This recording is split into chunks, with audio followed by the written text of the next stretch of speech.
So honestly, in many ways, I'm kind of like you. I'm not gonna fork out 3,500 US to try this thing out. And don't get me wrong, I'm a huge Apple person. I love Apple. I've got iPads, iPhones, and all that jazz. But 3,500 US, which is about 5,000 Canadian, is way too much to try some sick augmented reality. That's probably kind of in the alpha stages anyway, right?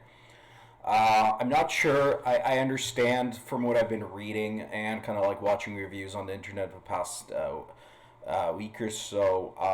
I understand the cost of making this thing is a lot because of all the features, but there's some things that are definitely like not really worth it. Like I was reading a Verge article from a few days. Apparently, video pass through still video pass through. The the the weight distribution of this thing is not quite right. It's very front heavy compared to the Meta, which is very nicely distributed. I've tried those before, and PlayStation VR and stuff like that, and those worked.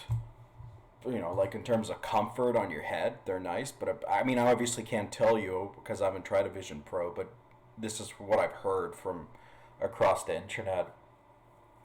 I think we're, in my personal opinion, is that we're not there yet. I think you're looking at least 5 to 10 years until either Apple is actually going to have the ecosystem for this thing, so it's not like kind of there's very few people using it, right? Its ease of use is so difficult now, and also until maybe they can bring down the retail price a bit so it can make it more accessible to people. I don't think it's ever going to be ever below 1,000.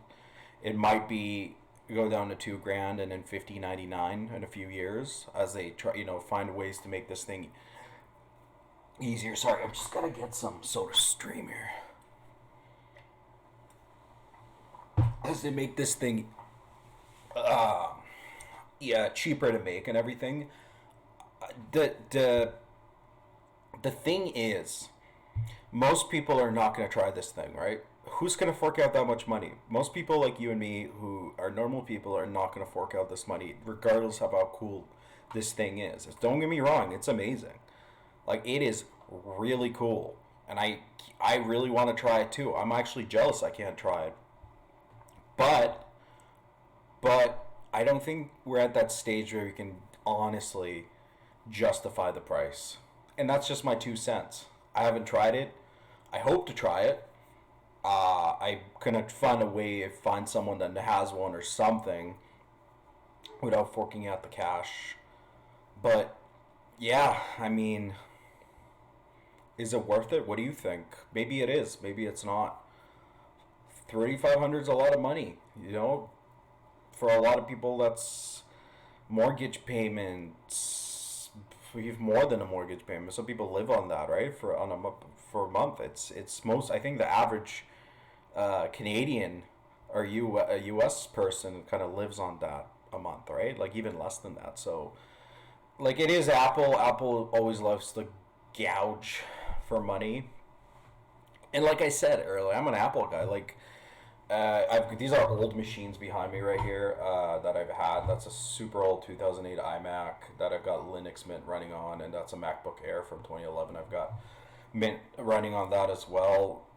I use them for various things, testing, emulation, VMs, stuff like that.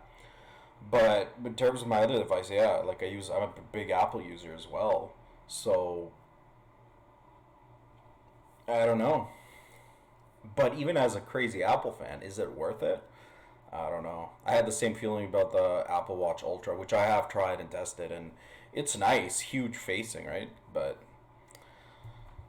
anyways, let me know what you think. All right, comment down in the leave a comment, like or dislike. If you do dislike, make sure you comment and let me know what you didn't like about the video and what I can do to make it better.